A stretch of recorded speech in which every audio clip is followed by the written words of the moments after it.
hit record. That would seem like a real neat thing to do right now. The set and everything. Yeah. And then literally just forget to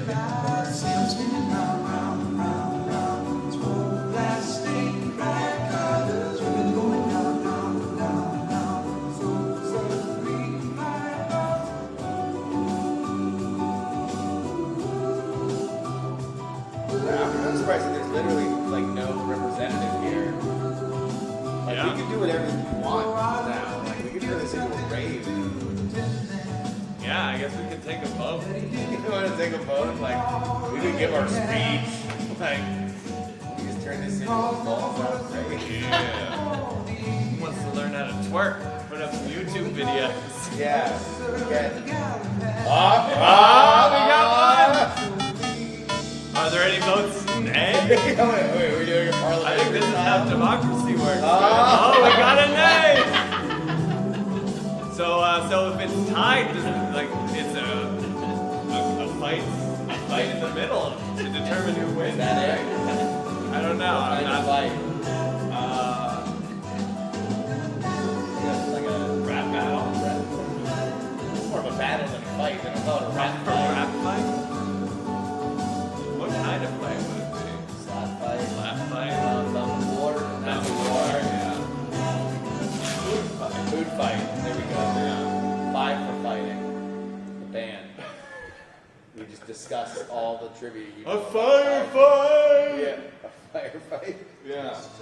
But it's just about like burns, you know? Whoever has the sweetest burn, like in a rap. Sweetest? How do we determine how sweet it is? By loudness of Oh! Fair point.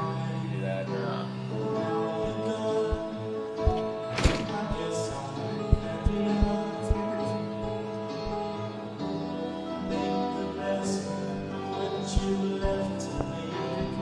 We still can't get over our unmatched vibes right now. This is so good.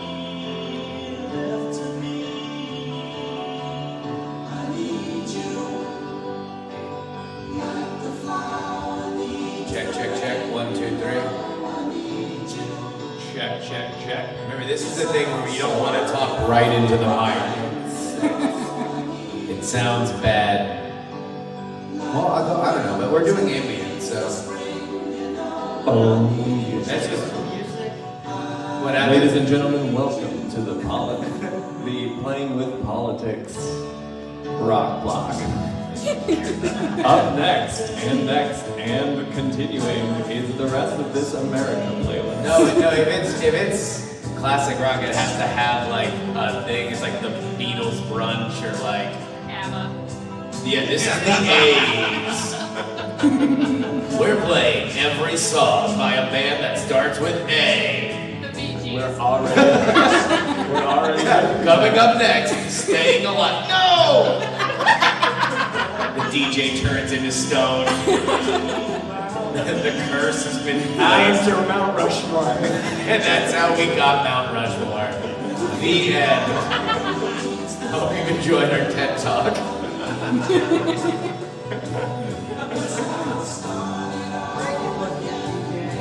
Reagan was not a DJ. Or was he the first DJ? Yeah. I think everyone's a DJ. No, I thought about it. He wasn't. Oh, sorry. If Justin thought The about science it. is in. We can no longer stand pat. Reagan wasn't a DJ. I mean, it checks out. Yeah. Sorry. Sorry, Reagan DJ. Yeah, sorry. Shivers. All right, here we go.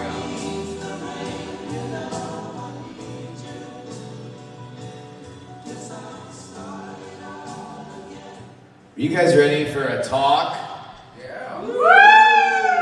Come on, all right. So there's This like side 8 of is- you, so everybody needs to do it at the exact same time, all right? Yeah. Are you guys ready for a talk? Yeah!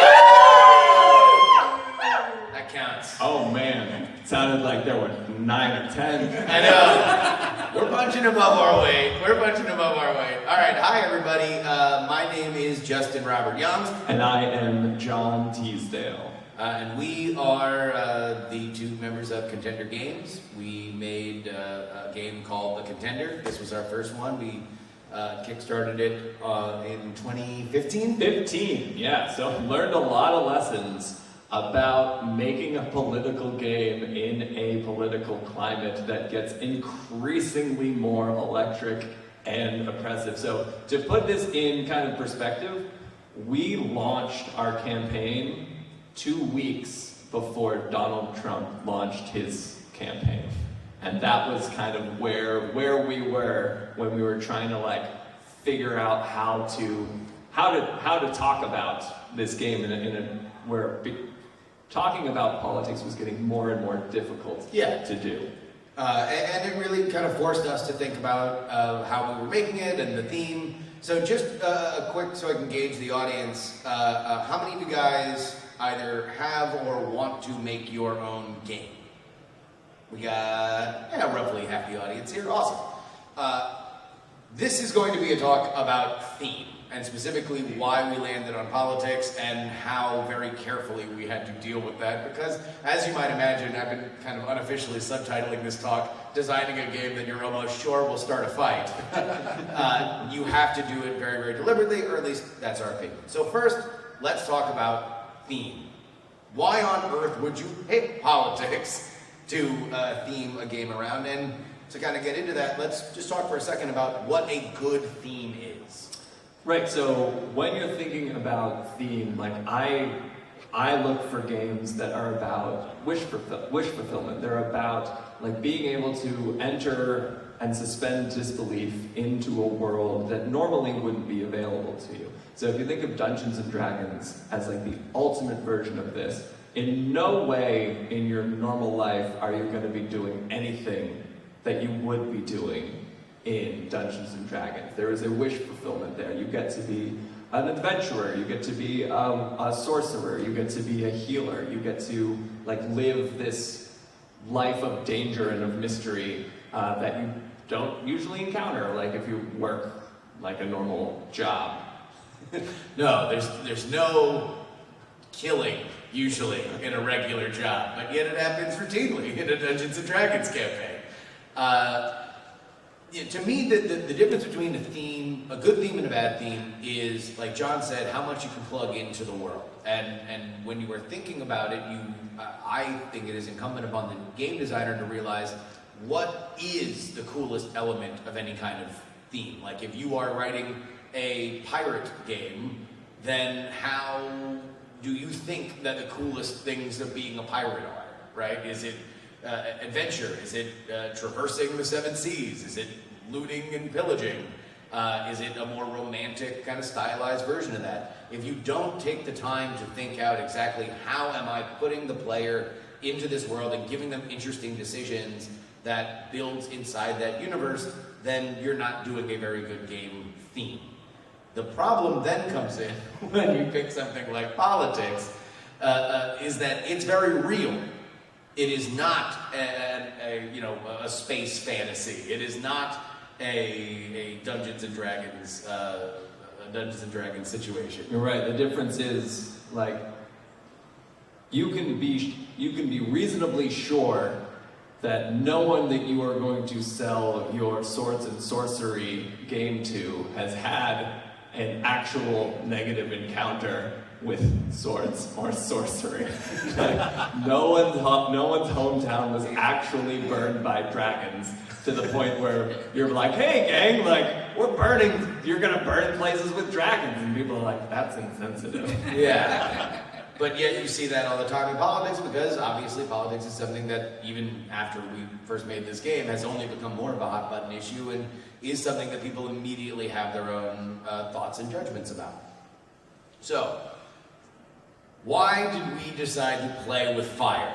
And how did we go about doing it?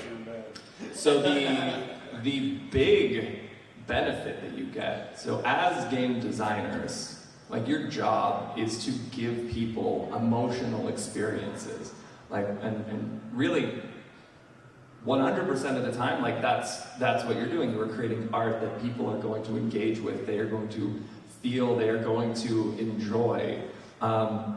In other types of games, you see it a lot here, like people very strongly emotionally engage with this thought of like old romance of swords and sorcery, of encountering dragons.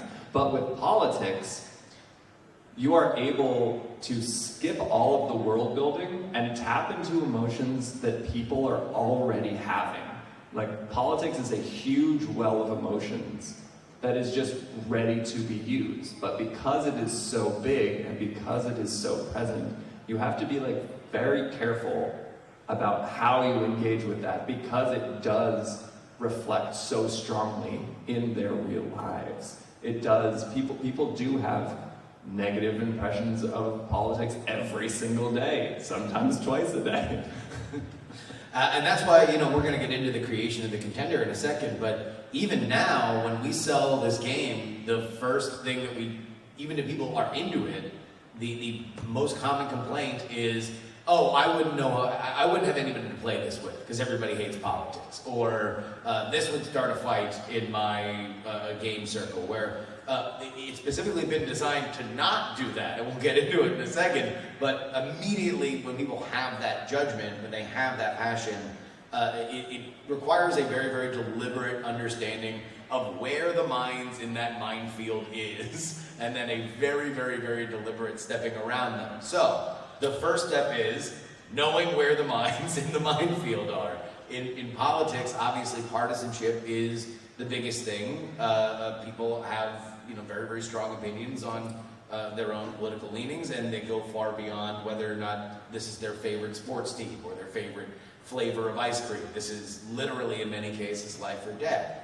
So, John, when you're thinking about making a game that involves a partisanship divide, at this point, when we're talking about creating something from scratch, should you make a decision to say, okay, I'm going to be catering this to a liberal audience, or I'm going to be catering this to a conservative audience? Yes, you definitely should make that decision, because if you go forward blindly trying to appease everyone, you're not going to be able to. Like, there's a very fine line that you have to, like, very purposefully walk if you're going to be creating a product that is just about politics and not catering to one side or the other. Now, in terms of which should you do, should you cater to like one of the sides or should you not? Like, that will depend on what kind of game that you want to make in particular. Like, what is the point of your game? Like, people have very successfully made and marketed to their audience. Two games that I can think of on either side. One is called Conviction, which is a game about trying to put the members of the current administration in jail. Obviously, this is going to be a very left-leaning audience who would buy this. And then the other one is, I believe it's called the Snowflakes. It's called the Snowflakes, which is about, is again on the other side, lampooning all of the behaviors on the left for the right, and there would be people on the right who would buy this game. Both of those have been very successful in marketing to their audience, so you're able to like tap into this moral outrage that exists on both sides, and then just sell one product to one side or sell another product to the other side, depending on how well you are able to allow people to express their beliefs. Well, and again, it's wish fulfillment, right? So if you are going to sell to a very liberal audience, then you're like, yes, I wanted to put these people in jail, and now my win condition aligns with the fact that I want this to happen in real life. Hooray! And on the Snowflake side, it's like, oh, finally, here's a game that points out all these points of moral outrage that we've been talking about forever, and we get to lampoon them in whatever context. But the problem there, in terms of selling the game, making the game, one thing. And I do believe that if you do want to make a game, you should probably have at least an idea of who you want to sell it to, and you should hope to sell at least enough that it doesn't cost you money. Like, that will limit your audience. And unless you know exactly the sales channels, where to put them out, like if you already have, let's say, if you did like a liberal podcast or a conservative podcast, and you can sell directly to your audience, cool. That's going to be it's going to be good. But otherwise, if you're just putting it out into the public square, you have to understand that not only does the person that buys it, or when the person is buying it, they're thinking, oh, okay, well, this is great, this is my wish fulfillment, but now they're thinking in their head, when am I going to have a group where everybody's going to enjoy this, or am I just kind of pushing, an uncomfortable situation to my game group? Now, we did not decide to go on the partisan level, and we decided to theme our game on something else. But there's a lot of examples of this, right, John? Of games that go down the center. Well, not necessarily the center, but just use political theming that is not necessarily partisan. That you have a game mechanic that you then wrap around a political idea, right? That's right. What we ended up doing, which is what a lot of popular games about politics do, is instead of trying to make a political point, is you make the game about political things. Like, the game is not about the outcome, the game is about the process. So one of the big examples is the 1960 making of the President's board game, which is about the 1960 election, and it's about drawing the campaign map. So it becomes a very sort of removed, you're totally removed from the values of the two sides, and it's like the end result is who can draw the map more blue or more red. If you draw your color more, you win. And in that way, you are catering, again, to a different group of people, which is history enthusiasts, political enthusiasts, people who just like the tactics and the art of politics instead of tying it into the value systems of the people who are playing. Yeah, and it's an unconventional way that you can do a resource allocation game, right? That you can, or a take over the map kind of game mechanic. Right. You're essentially playing Risk, except instead of maneuvering forces around, you're maneuvering Kennedy or Nixon. Yeah, Kennedy and Nixon.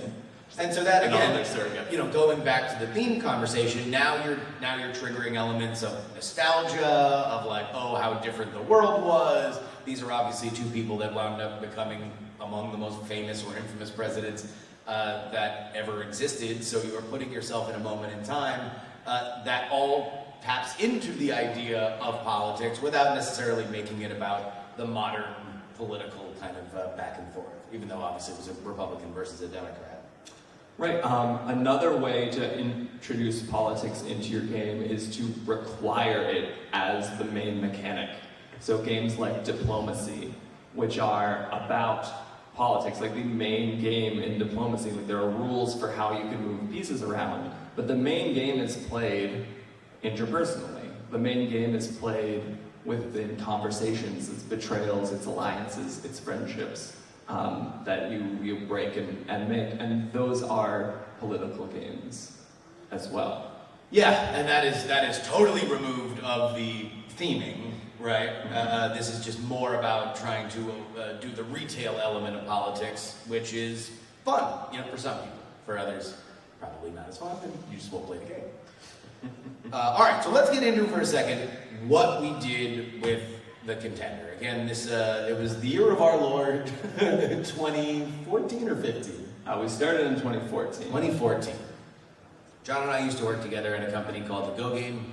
We put on scavenger hunts throughout the country and the world, so we literally were thinking about little mini games and interacting with people that were playing them all the time.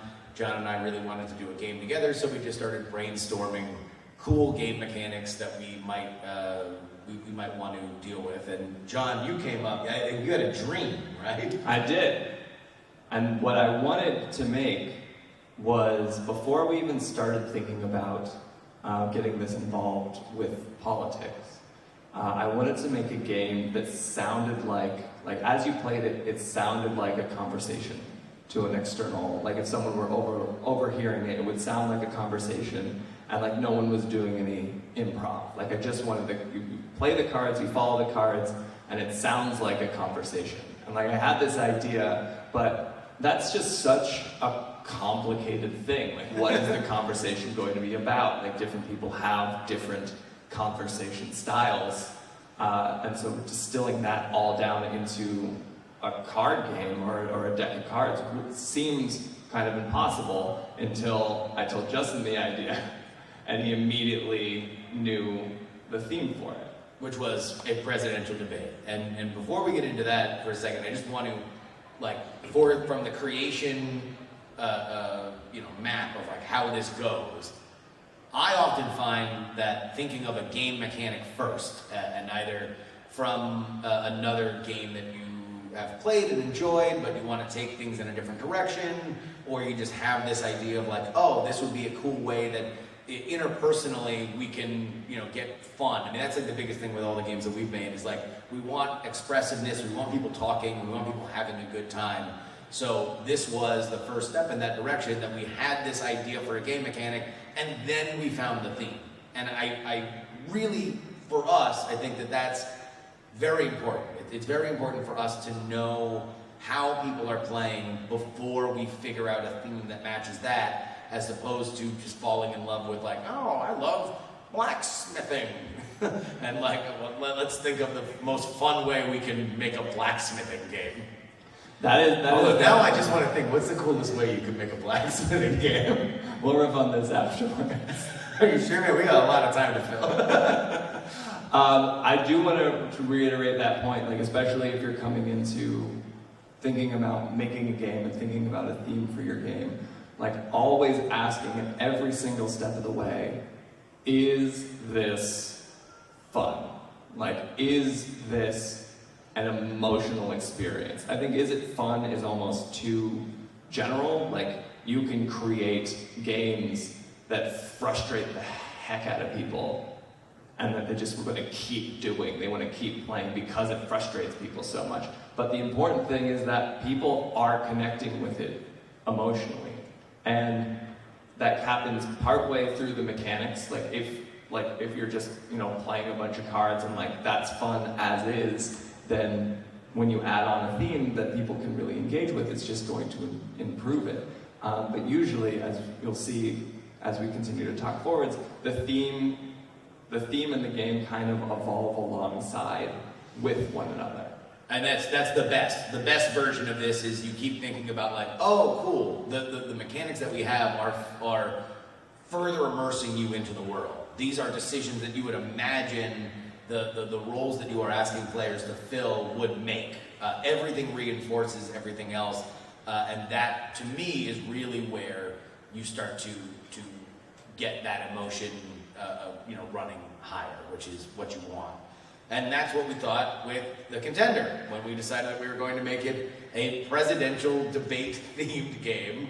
Part of what we wanted to do was, or immediately what we realized was okay, what's a situation that everybody knows, everybody's probably seen once, that sounds very distinct?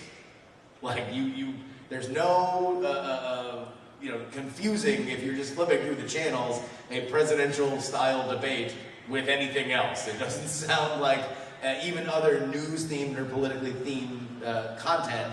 It's a very specific style of speech that very often has 3 points. Number 1, they use numbers. Number 2, they often don't get to the end of the numbers. I forgot number 3. Oops. Wrong numbers. Wrong numbers. So number C. So immediately we realized that was what we wanted to do. We wanted to say okay, this is now we can reinforce it that now it's to our advantage that this speech would sound stilted or weird, because it will now feed more into what the theme is supposed to be, as opposed to being a stilted conversation or an argument about something else. Right, and this plays really importantly into what we've realized is the most important thing. If you are making a political game, it has to be about a very specific part of the political process. We chose debates. You are on the debate stage. That is all you are going to do. You are a verbal spar. You are verbally fighting. You're not worried about resource management for donors. You're not worried about like the campaign map. We're just focusing on this one part of politics, of the political process. Well, and even a presidential campaign. I mean, a presidential campaign is probably 8 different games, right? It's convincing donors to give you money. It's connecting with the audience. It's crafting your speech. It's having the discipline to stick to your talking points. It's being mean to your opponents and drudging up negative things about them. All of these things could be their own games. All of these things you could think of mechanics that could bring you into that world. And that's where I think very oftentimes political games sort of become about everything and therefore about nothing, because they don't want to do that. They want to make, and look, if you wanted to do the greatest campaign game of all time, right, and you wanted to sew all these things together, Godspeed. I think that there's certainly a room for a very, very, very immersive version of this. But for us, as soon as we figured out, okay, this could be the debate, we fairly quickly decided, no, it's only going to be about the debate. We're not going to use this as a mechanic for something else. We're not going to use this as a way where you can decide who wins or who loses. This is just going to be about wish fulfillment of being up on that stage, because we kind of figured that if anybody actually walked up to, like, the debates that just happened this week, if you walked up on that stage before anybody was in the auditorium, what would be the first thing that you'd kind of want to do? Just repeat lines that you'd heard in other presidential debates, just to kind of feel like what it felt like to do. And that's where we wound up going. The Contender gives you historical quotes from presidents and presidential candidates throughout the entire history of America. And so now that is our element of theming and wish fulfillment, is that you now get to say the lines that you heard famously throughout history or even in more recent times. Right, and that was the part of the whole political process that for us seemed the most fun. Like getting up on stage, being the center of attention, if you could be Ronald Reagan in the debates where he just destroys his opponents, like that would be very fun. That would be a very fun, like you're gonna haunt somebody in a moment and feel and see everything that they're feeling. Like those are the moments that you would most enjoy in the act of running for president, I feel. And it's also, if you've seen a presidential debate, you immediately think, I could do that. I could be better than them. Like, why aren't they talking about this? Yeah, especially when they screw up. Yeah. And that's the other good thing, is that, like, in terms of it sounding like an actual debate, the best debaters are very good at making it sound conversational. They're very good at making this sound like they just came up with it off the top of their head. But, and I'm sure you guys already know this, many people who are on these debates are not good at it. And therefore it sounds very stilted and rehearsed, which again reinforces where we were going with, or where you wind up being as you have a handful of famous quotes and you're putting them together. So that was definitely an element of the theme informing the mechanics. The first version of the game was much more about, like there were actual rules. Like there was like numbers, and certain cards could beat other cards. Yeah, but as we played through it, we realized that the most fun part of it was shouting political. There's a wasp in here. There is a wasp. Shouting political euphemisms at one time. I mean, I guess wasps have been around politics for many, many decades. Is it a Republican or a Democratic wasp? We don't know. We don't know. Somebody get that wasp! I got some questions for him. Or her. All right, so one of the biggest decisions that we had to make while we were thinking the game is that, all right, so wish fulfillment, we're locking down that it's a debate, we're locking down that you're going to be using these quotes. Even as we were trying to figure out exactly how you would win and what the mechanics would be for that, one of the big decisions that we had to make was, how much do we want to guide you into this experience? Specifically, if we're gathering all these quotes from famous politicians, Should we be making different decks? Should we be making the Republican deck? Should we be making, or the religious conservative, the financial conservative, the technocrat, the super progressive, the Rust Belt moderate? Like, should we be giving you roles that now you are kind of inhabiting? We decided against that. That's right. One of the reasons that we decided against that was as we both read and watched every single presidential debate that has ever been Every recorded. single one of them. Multiple times, often. Yeah. What was that? What about Lincoln? Lincoln Douglas? Dude, it's lit, son. But what we realized was they're all kind of using the same tricks. Yeah. Like they have very different values and they have very different, they very different, looking for very different outcomes. But the rhetorical tricks that work have been the same since the beginning of U.S. history. Like what we're seeing now is fairly tame compared to a lot of the like backroom kind of language that was used like in the early founding of the country. Lyndon Johnson also was very foul. So vile speaker. So in our attempt to make this game kind of it's middle of the line.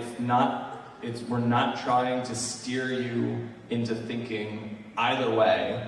It's just about the art of the way that politicians talk. It's about the art of rhetoric. It's about how do you beat somebody? How do you win when you can't say anything factual? Because none of the cards have factual statements on it. They're all emotive statements. They're all ways of like inflaming the passions of the group. Yet, at the end of each round, there's always a winner. Yeah, because politics has to have a winner. Going back to the decision we made to not give you more specific roles, let's take a step back and look at, again, theming, engagement, and fun. So if you're buying this game, yes, it might be more engaging if we gave you a role, because you'd be able to step into the wish fulfillment of like, oh look, I'm going to play with all these super progressive cards, and I'm going to destroy my opponent that I don't like personally in terms of my own politics. So that could be more engaging. But would it be more fun? If you have a group of people and there's one role that people don't like or don't want to play or feel bad about playing, does that make this experience more fun? And ultimately we decided not to. And again, that's something that you really do have to keep your eye on when you're thinking about theming something around politics, because this is real. Like John said, everybody has a time where they've turned on the television and looked at a politician and thought very negative thoughts about them, right? It's not like a situation like in Dungeons and Dragons where you can put yourself into a total immersive fantasy world and anything can happen. You have to know that every move you make in a political theme is going to come with your players they're going to fill in that sentence. Even if you're trying to do it in a very artful way, you can't control the fact that everybody has a political history already in their own mind, and they have their own passions. You just have to do your best to kind of work with that world. And that again, to reiterate, like we're not trying to steer people away from making little good games, because that passion and that excitement and that giant well of emotion does a lot of your work for you as a game designer. Like, if your job is to make people feel things, all you have to do is walk in a room and say, anyone have any thoughts about politics? And people just feel things. It's like it's like somebody like turned on like the third rail, and like everyone's just like, oh, yeah. I think I might have some thoughts. I think I might have some thoughts about this. And so your job as a game designer then becomes not how do I get people to feel things, but how do I create a framework where people can't feel too much, People can't feel too many of the wrong kinds of things. Yeah. And, that gets back to what we were talking about when we were talking about the partisan games. Let's put the Trump administration in jail, or let's trigger all the libs. The game, we do have a point with this game. And I do think that all games at some level should have a point. They should make you think about a certain thing, whether it's how you feel under pressure, or how a strategic outlook can bring about a winning strategy. There should be some overarching kind of idea, especially when you're thinking about theme. And for us, what we wound up coming to is that once we realized that we could arbitrarily separate all these quotes into the political lanes from which they originally came, but when you don't, it means that, for our round, you play 3 cards, that when you look at who actually said those quotes, it's very often a totally hodgepodge situation where you're like, oh, I had Barack Obama, Ronald Reagan, and George Washington. And ultimately, those 3 historical figures and former presidents don't have a ton in common, and yet you just made a coherent enough for political speech argument. And that to us kind of is the larger, if we're going to get into that meta, like game designery, like this is my real message, man. It is that there's so much more. There's so much more there. You had a question? Any questions at the end? Yeah. We'll have questions. We're taking questions. We're almost at the end.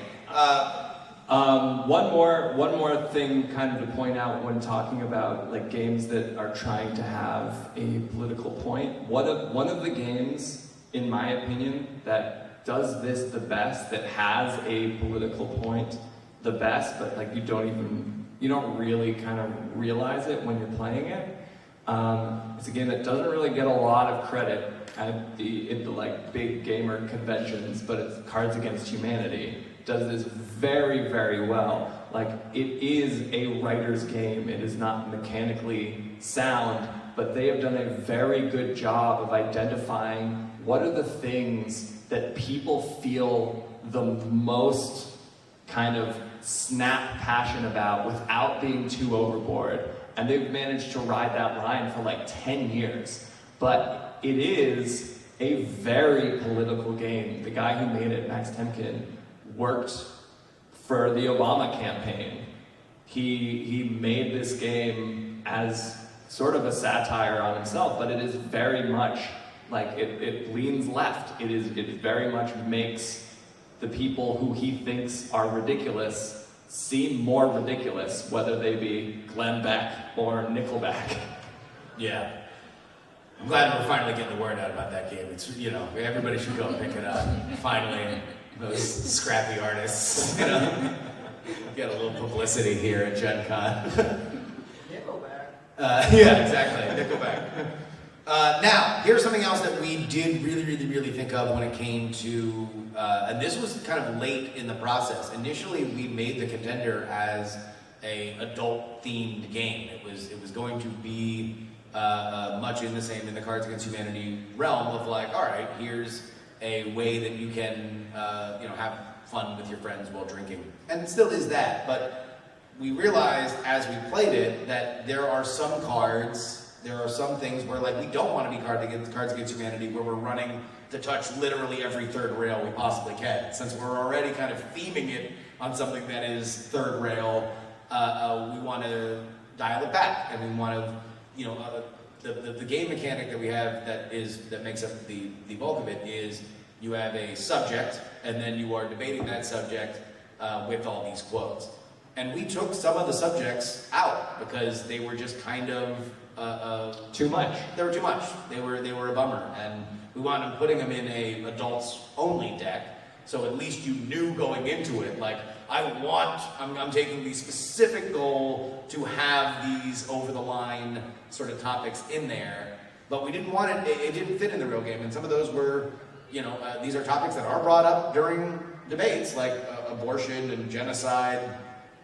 But we felt that was going to put people, again, it breaks the immersion of you wanting to be there, wanting to play the silliest possible card if you really, really, really feel strongly about some of these. And then the other one that we wound up taking out, which is a great subject, because you have blanks in the cards, so you can put in the subject, so you're debating about something, but one of the subjects that we had was your child. So it's basically like, I would never touch your child, or like, I would defend your child to the death. But ultimately, the more we played it, we realized like, oh, this is way too easy to make like inappropriate molestation jokes. And even though that we wanted to create the engagement of like, okay, well, let's say this is a conversation about a candidate's child who has done something embarrassing, it, again, just brings us to a world that we didn't want to play in, unless you are like specifically buying the expansion wherein you are asking for that to be a part of your game. Right, so it was too easy to like role play pedophilia. Like we didn't want you to be able to like role play as anything bad. We wanted you to be able to talk about bad topics, but we didn't want you to be able to be like, you can talk about racism flippantly, but you can't be too racist. Yeah, we don't want you to be a racist. We don't want that to be the element of it. And that was, again, it's like you have to know, you gotta know this stuff. Like the one thing I will say about theming anything politically is your goal should be, I know more about this factually. I've done more research into these subjects than almost anybody who's going to play my game.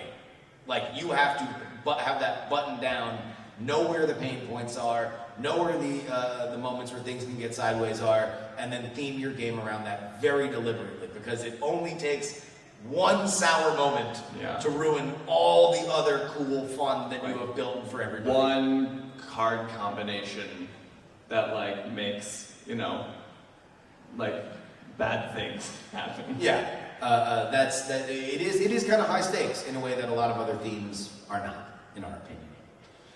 Definitely. And that pretty much is all that. Well, I guess the epilogue then is all of the work that kind of went into and thought that went into this is like, because we decided to make it family friendly, because we decided to focus on the like art of rhetoric and the art of debate, we found as creators an audience with schools. Like schools ended up ordering our game like in bulk, because it became a way to non-threateningly engage students in politics and start having these conversations about like what political speech is, what logical fallacies look like, why you're tempted to like award a bully or award someone who's just being dismissive, even if the other person is actually trying to make a point. Like, why do facts lose against rhetoric? And we found a very large kind of audience with that. So definitely, as you're thinking about designing your own games, as you're thinking about what are the facets that you're looking to explore, like if you do find something that reflects strongly into real life, like that can have an educational value going forwards as well. Which we did not expect. No. At all. Like, we did a lot of research. We accidentally, in making this, created the world's largest vetted searchable database of president and presidential candidate quotes, because as it turns out, the internet is a wasteland for anything that's verified, but we found it, we had to verify it either in print or in video or audio, that they actually said it, which obviously is like challenging for the founding fathers, but we had to go with at least popular wisdom there. Did they actually write those down, like before, like all the way back at the beginning? Not every debate had a transcript, but lots of them did. Most of the quotes that we got from earlier in American history were like people writing articles about each other or sending letters to each other. Like, but it's funny, they use pretty much the same language and the same traps, because political language, as we've discovered, when you're arguing with someone, you're not trying to convince them that they're wrong, you're trying to show everyone in the audience that they're stupid. So it's the same if you're writing an article about someone, like addressing their points, as if you're on the presidential debate stage. Like, they're very rarely talking to each other. They're speaking to each other, but they're talking to the crowd. That's what makes this so. That's why you get, so it's like I'm actually talking to John, and I say, well, as you know, your plan is awful and will kill everybody on the planet. And as you know, only silly people wear button hats. Vote for me. And like in both instances, it's not like there's actually any good faith effort for me to actually have a conversation about him or his policy. I'm trying to project to everybody else, just as John is trying to wrongly project that these awesome button hats are high fashion. Available now, Yeah. They're not available. They're not, no. All right, yeah, let's go ahead and do questions. Sir? Premise, I've been a political junkie and involved in my first campaign in 1972. Awesome. But I've been in Europe for the last 25 years, so I've been relatively inactive since then. Okay. They have politics there. As I look at American politics, I see a tremendous degeneration, and I like to give a lot of the blame to social media because it tends to channel people into their tribes. Sure. You unfriend people with different views, and you end up seeing the same. The echo chamber, yeah. Exactly. I've not played your game. It sounds great. I can't wait to try it. Honestly, you really titillated my This senses. guy's awesome. Yeah. Thank you. Checks in the mail. Now, the point is, I think you have a tremendous opportunity and maybe even a little responsibility to figure out how you can use your game to get people thinking about how they need to listen to the other tribes. So, it's funny you said that. When we first kickstarted this, John and I wound up actually going on the campaign trail in 2016. We went to Iowa for the caucus. We went to New Hampshire for the First in the Nation primary. And it was one of the most rewarding moments that we've ever done. We actually held in Iowa, we had our own little competition that was going on where every time that somebody won a hand, you would put a little, we made it like super Iowa hokey. It was awesome. The First in the Nation card caucus. Yeah, it was the First in the Nation card caucus, and whenever you won a hand, you were able to put a little corn kernel in the mason jar of the candidate that you liked the most, and then at the end, we brought a big oversized novelty check to the candidate, the actual candidate's Iowa campaign headquarters that got the most support throughout our Iowa caucus, which, by the way, it wound up being Bernie, and like they were very busy, and thank God they were really polite, because we were like showing up on caucus day being like, take a picture with our check. And somebody actually came out and did it, and it was fun. But the reason why I say that is the rewarding part was, this is, again, at the height of political warfare, right? This is a ton of candidates were there, but we realized one night we're playing the game at some bar restaurant, and there's a Ted Cruz volunteer, a Bernie Sanders volunteer, and a Hillary Clinton volunteer that are all playing, and they're having a blast, because at the end of the day, these are all political junkies. They all know these quotes. They all laughed at these moments, and now they get the chance to step into that and realize it. And it wasn't about, hey, I hate your candidate and I hope they go down in flames tomorrow.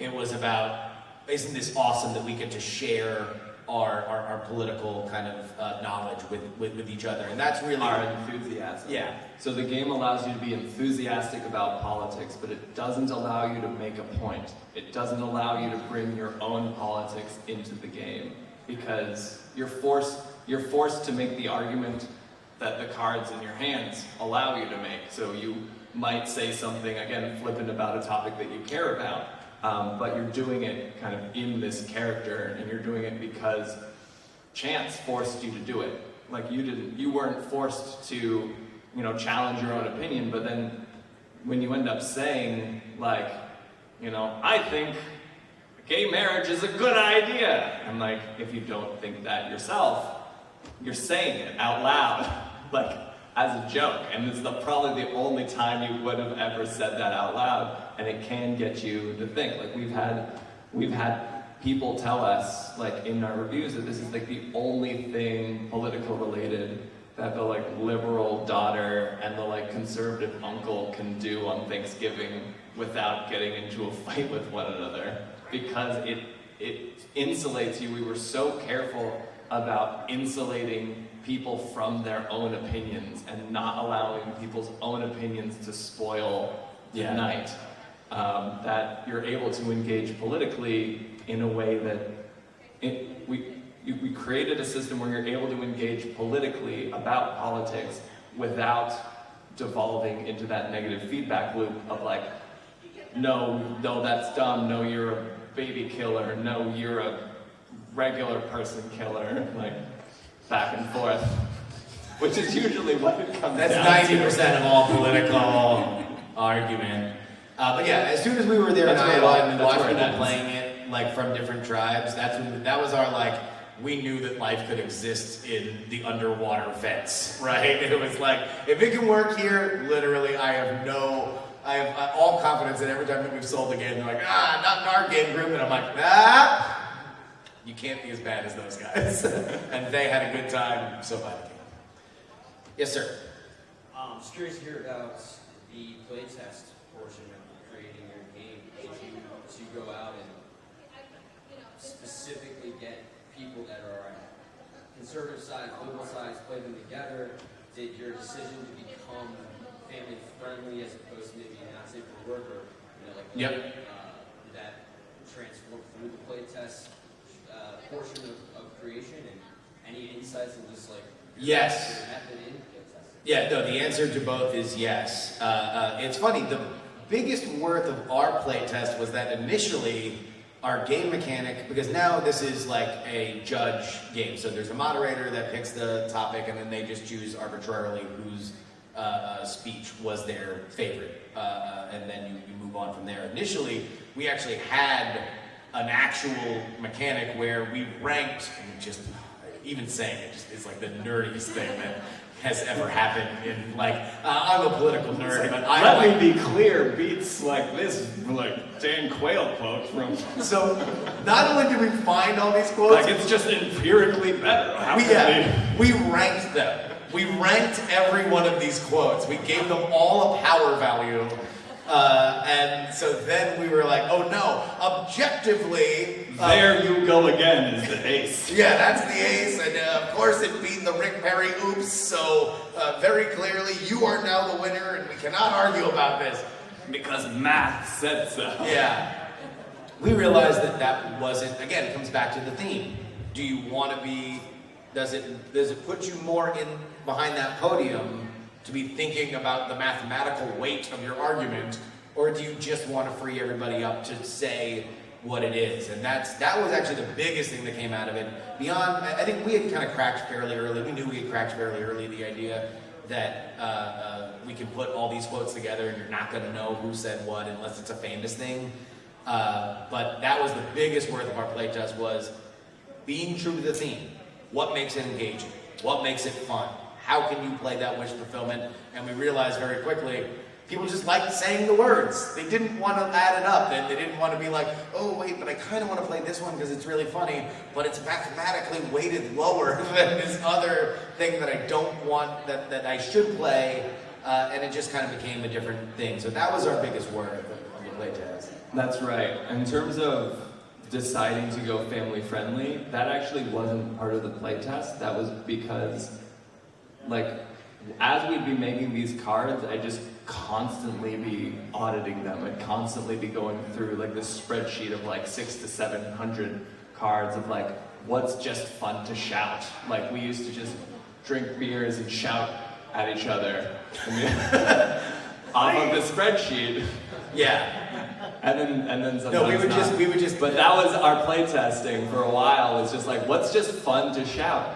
And as I was going through and auditing, it's like, you know, shouting, "This is a big fucking deal," which is a Joe Biden quote, is fun to shout. But we looked through, and there was only a handful of quotes that were actually like had swear words and stuff in it that you would want to pull out. And I just thought like, it's still fun without those. It's still fun without that. Why are we limiting ourselves to a like adults only audience when like we could, this could be a way of differentiating ourselves from games like Cards Against Humanity, to bring them up again. It's like we can go family friendly. Like it is still tense enough. There's still enough conflict within the wording, within the game, without it having to be, without there having to be shock value, without there having to be purposeful salaciousness. So we ended up taking that out because we realized that we didn't need it. It wasn't necessary for the game to be fun. And you can sell the expansion, huh? Were there any other questions? Oh, you sir in the back? Sorry, late. Oh, don't worry. Well, I have several questions because I'm a university political science professor. So Oh, great. And as you can imagine, I'm from the US. The first one is, do you have any reviews of how this game is being experienced by people from outside the US? Because you can imagine the dynamics and the perceptions will be different. Yeah, so we have, one of the biggest things that comments that we get are from people that are specifically England, Australia, other English-speaking countries. France. Well, I mean, people want their own version, right? They want one with British politicians, they want one with French politicians, they want one with Australian politicians. And we've explored, I would not be shocked if in the next couple of years we wind up doing foreign language versions of the game, but I do think that something is lost if you haven't read these quotes. I think the best thing that we have going for us is that worldwide people do pay attention to American politics disproportionately than America cares about other countries' politics, and we are also, the brand of America is big, loud, and ridiculous, and this is a game that celebrates big, loud, and ridiculous politics. So I think that does transfer, but ultimately, the reason why we haven't done anything, let alone in a foreign language would actually be very, very hard for us because we spent a ton of time, and that was like, to go back to our playtesting, we'd literally just drink and hit a random number generator and just yell back and forth at each other whatever the random number was on our spreadsheet, just to playtest, like, okay, does this sound like a conversation as much as it possibly can? And that in a foreign language would be very hard for us because we're not native speakers of French or German or anything like that. But would we love to work with people doing that? Absolutely, because I do think that that's something that we can plug into, but it would take a lot of research, or working with somebody that knew kind of how to crack in these other ecosystems what we tried to crack with this one. And like, are the other languages like flexible enough as English? Like when we chose the words to put in the cards, like we tried to use a lot of words with double meanings, a lot of words that could be said sarcastically or slyly, so that your intonation and your performance of the card could affect how it was being perceived. And that's not something, like I think the most exciting part for me about making a foreign language version of it is to see, and I imagine it's a lot, like how much the same kinds of concepts of political speech translate into other languages. Like, what are their like patriotic distractions? How do they hand wave? How do they like throw shade? They must be doing all of the same things, because that was what was so exciting about just in America is seeing how in the 1800s people would do that. Do the exact same things that they're doing today, just as effectively, if not more verbosely, than they do today. So us, like America itself, the rest of the world frightens and confuses us. So maybe someday, but there we go. I know, yeah. Especially now. I have another question. Sure, yeah, go ahead.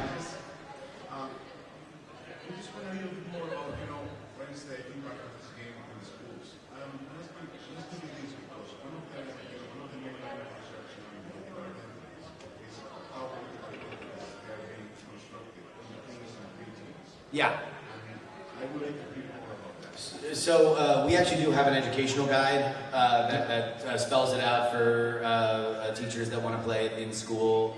Some of the ways that we've talked to high school civics teachers and stuff, history teachers about is just being able to give it to kids to play, and then as they have their cards that they've played, now you need to identify exactly who each people that said it, where they came from, what their political ideologies were. But yeah, look, that is, if our meta theme is people understanding that political rhetoric is political rhetoric, and a lot of the same tools are used across the aisle, then I do agree that it's probably best heard when people are forming their political opinions for the first time in high school and middle school. Yeah, I'll come afterwards. I'll grab your email and I can send you a link to our lesson plan. All right, I think we have time for one more question. Yep, yeah, it's you. Go. Just curious, do you both have a favorite debate that you've experienced? Oh yeah! Oh man, now you're all right. We're gonna go another half hour. It's great. Favorite debate, John. You go first because I No, can talk. I think you go. You want me to go first? All right, good. Top 5. So I would say the greatest debate of all time is 1992 presidential debate with Bill Clinton, George H.W. Bush, and Ross Perot. It's the last time that we've had a third-party candidate up on stage. They are all very obviously defined characters.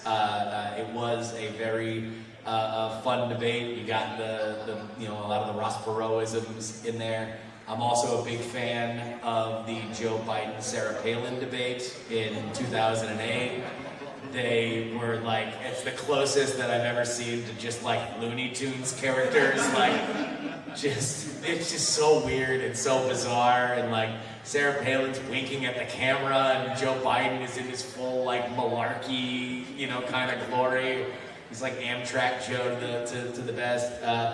I've actually re-listened to the first televised debate, the 4 Kennedy-Nixon debates, and those are actually really, really good. The first one is really worth re-listening to in the modern context, and listening to all 4, again, because I am a massive nerd.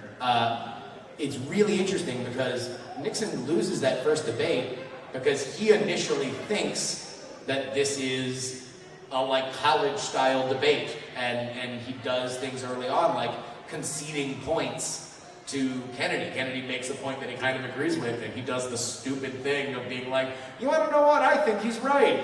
And then Kennedy kind of never gives that same courtesy to him and runs off with the debate, and it's one of the most famous for a reason.